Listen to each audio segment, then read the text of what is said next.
Hey everybody, it's Monday morning.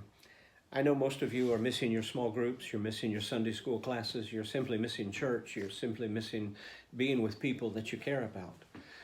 There's not a lot we can do about that at the moment, not safely anyway. But I want to encourage you perhaps to take up some reading.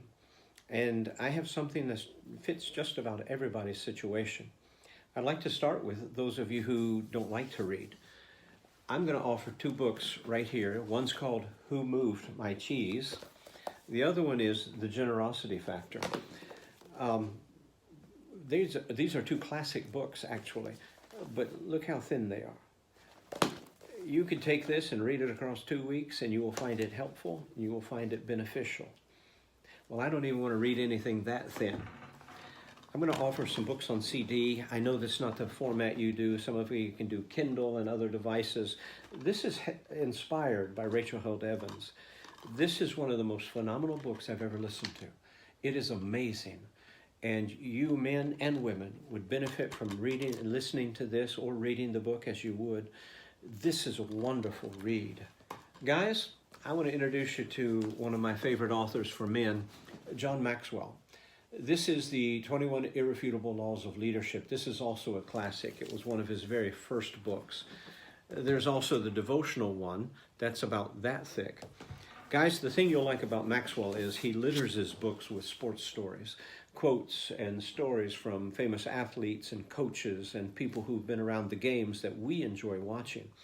Each chapter is about 2 paragraphs long. Each segment's about 2 paragraphs long.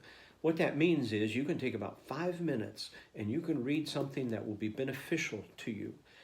It brings in a spiritual element, but this is also a classic in secular leadership skills.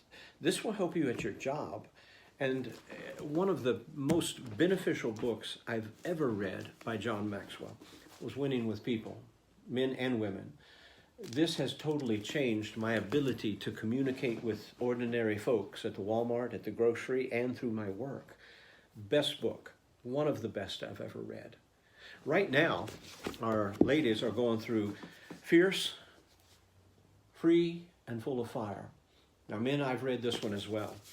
These are magnificent reads for all of us. Some other reads that cross the lines for us would be Ann Voskamp's 1,000 Gifts. We would benefit from reading that.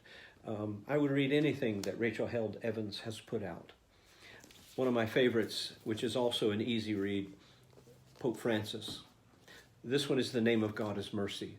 The other one I like is called The Church of Mercy. Lastly, I want to offer you what may be one of my all-time favorite books. It's probably out of print now, but you can still get it. It's called Soul Salsa. It's by Leonard Sweet. It is 17 surprising steps for godly living in the century that we live. To this day, I will pull that book off the shelf on a hard day and I will read a passage of it. Again, like most of these books, you can read in about 5 or 10 minutes and get an adequate section covered. That may take you a month if you want. It can take you a week if you want. The book that I can read in one setting, if I choose, is Bob Goff. His newest book's Dream Big. I will read anything by Bob Goff. His 3 books, Love Does, Everybody Always, Dream Big. Men, women alike. Pick these up and read them just because it's good for you. Love Does, I read in one sitting just because it was that fun and funny. I enjoyed it a lot. Reverend Pam, myself, we will be offering this in a small group text through Zoom call. There will be other opportunities to put yourself in a group, probably a Zooming thing, maybe a den thing. Call us if that would be interesting to you. Develop a habit of reading. Develop a habit of even reading a small section, a devotional guide every day. It's a commitment that you won't regret making. It's Monday. I hope it's a good week. Thank you. Bye-bye.